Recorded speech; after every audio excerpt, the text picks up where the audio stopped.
பெரும்பான்மை அவதாரங்களை பாரத தேசத்துல யூபியிலேயே செய்திருக்கிறார். காப்பாற்றப்பட்ட பிற்பாடு கஜேந்திரன் சொல்லுகிறான், என் பிராணன் போறதேன்னு நான் உன்னை கூப்பிடவே இல்லைன்னுட்டான். பாரதம்ங்கிற பெயர் ஏற்பட்டதுனால் தர்மம், நல்லறிவு, கலாச்சாரம் இவற்றையெல்லாம் எந்த நிலம் தாங்கி பிடிக்கிறதோ, தோண்டினதுனால தான் தண்ணீர் வந்ததான்னு கேட்டேன். அவன் சொன்னா தண்ணீர் இருக்கிறதுனால தான் தோண்டினேன்னா. காவேரி வர்ததாம் காலே காலே வர்ஷது வாசவஹ.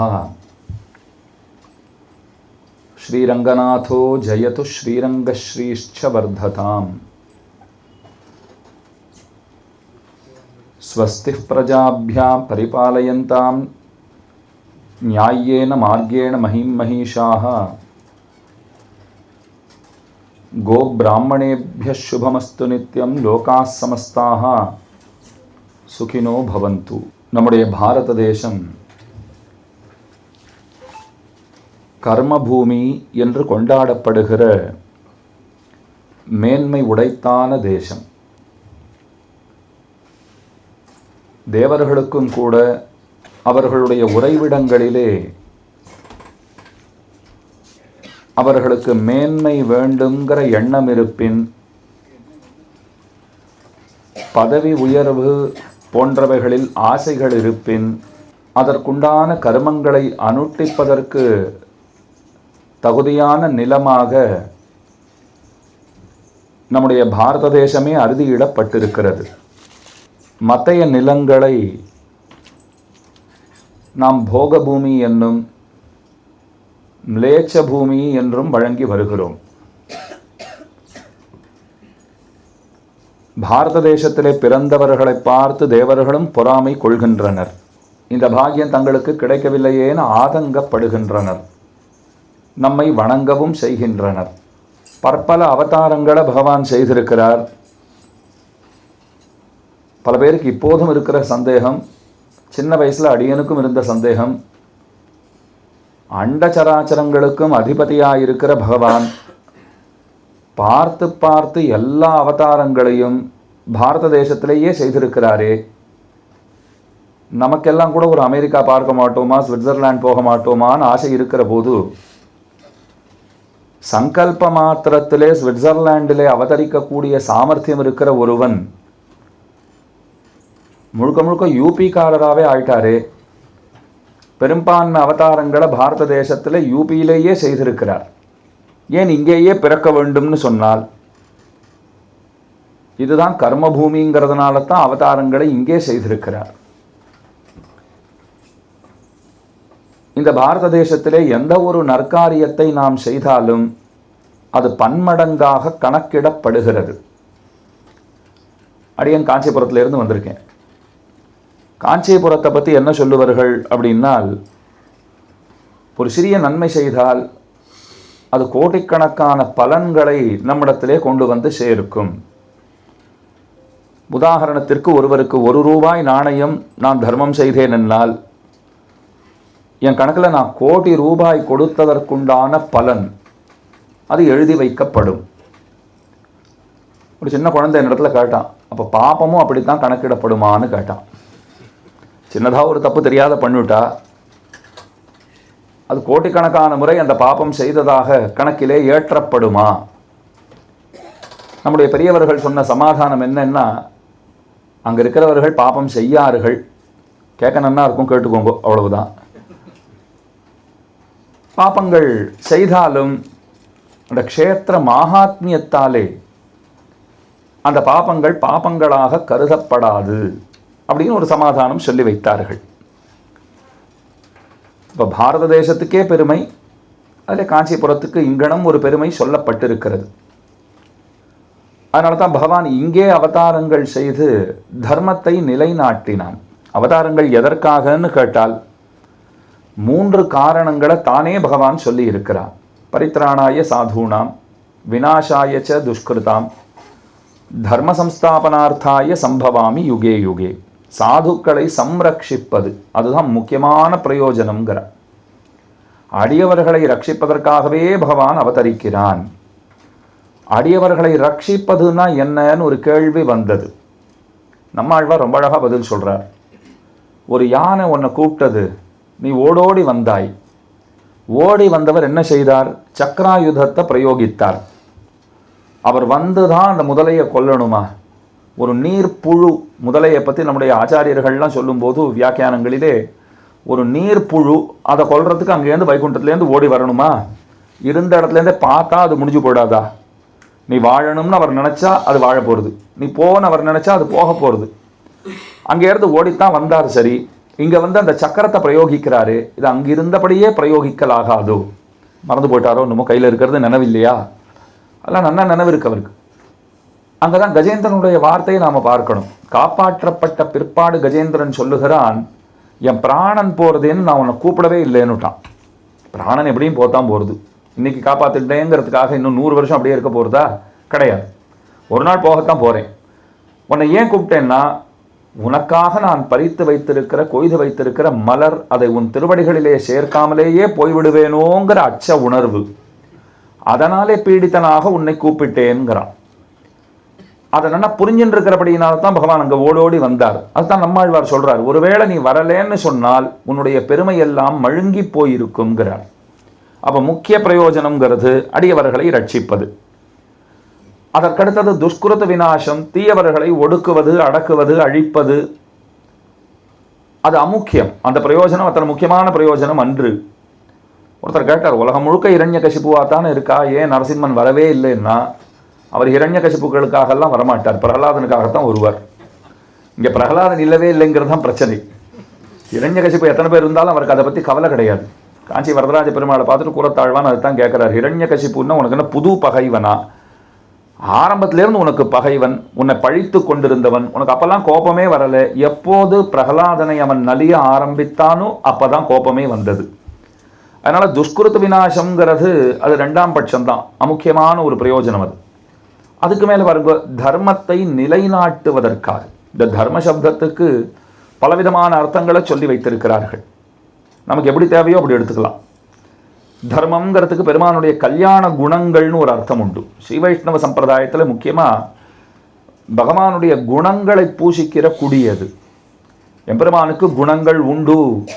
ஆதிசங்கர பகவத்பாதர் சொல்லும்போது, சகுண பிரம்மம் ஒரு அவர பிரம்மம், நாராயணனை அவர் இசைந்தாலும் அந்த மேலான பரபிரம்மங்கிறது குணங்கள் அற்றது அப்படிங்கிற கொள்கையை அவர் கொண்டிருந்தார்.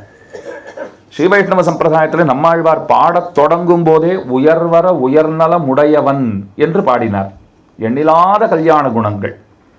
ராமானுஜரிடத்தில் கேட்டா, இல்லையே நிர்குணன்னு சொல்லப்பட்டிருக்கே வேதாந்தத்தில், நிர்குணன்னு சொல்லவே இல்லைன்னு வைணவர்கள் சொல்லவே இல்லை, நிர்குணன்னு சொல்லப்பட்டிருக்கேன்னால் ஒரு அழகாக சமாதானம் சொன்னார். குணம்ங்கிற வகுப்பிலே நல்ல குணமும் உண்டு, தீய குணமும் உண்டு. நிர்குணன்னு சொன்னால் தீய குணங்கள் அற்றவன்னு பொருள் கொள்ளுங்கோள்னர். ஏன் அப்படி பொருள் கொள்ளணும்னா, ஏன்னா பல இடங்களில் குணங்கள் உண்டுன்னு சொல்லப்பட்டிருக்கே, அதற்கு தகுந்த சமாதானம் வேணும்னு சொன்னால் குணங்கள் அற்றவன்னா என்ன அர்த்தம்? தீய குணங்கள் அற்றவன் என்று பொருள் கொள்ள வேண்டும்னு அவருடைய சமாதானம். அதனால தான் ஸ்ரீராமாயணத்தில் கூட ராமனுக்கு பட்டாபிஷேகம்னு வைணவ ஆச்சாரியர்கள் சொல்லி அறியார்கள். ராம குணங்களுக்கு பட்டாபிஷேகம்னுவா. ராமனுடைய அந்த எண்ணிலாத குணங்கள், அந்த குணங்களுக்கு பட்டாபிஷேகம்னு அப்படி கொண்டாடுகிற ஒரு சம்பிரதாயம். அதனால தர்ம சப்தத்துக்கு குணங்கள்னு ஒரு அர்த்தம் இருந்தாலும் முக்கியமாக நாம தர்மம்னு கொண்டால் தமிழிலே அறம் என்று வழங்குகிறோம். இந்த பாரதத்துக்கே ஏன் பாரதம்ங்கிற பெயர் ஏற்பட்டதுனால், தர்மம், நல்லறிவு, கலாச்சாரம் இவற்றையெல்லாம் எந்த நிலம் தாங்கி பிடிக்கிறதோ அந்த நிலத்திற்கு பாரதம் என்று பெயர். தர்மம் பிபர்த்தி இதி பாரதம்னு சொல்லுவார்கள்.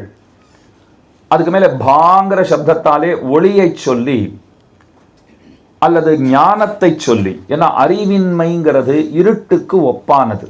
அந்தம் தம இவ அஜ்ஞானம்னு ஸ்ரீ விஷ்ணு புராணம் பேசும். அறிவின்மைங்கிறது காரிருள் ஒக்கும். அதனால தானே ஆச்சாரியனுக்கு குருங்கிற பெயர் கொடுத்துருக்கா. குஷப்தம் என்ன காட்டும்? இருட்டை சொல்லும். ரூங்கிறது வெளிச்சத்தை சொல்லும். ஆச்சாரியன் வந்துட்டான்னா அங்கே அறிவின்மைங்கிறது இராது, அந்த இருட்டு இருக்காது. சங்கர பகவத்பாதர் ஒரு பிரமாணம் காட்டுகிறார். ஒரு பெரிய குகை ரொம்ப நாளாக அடப்பட்டிருக்கு.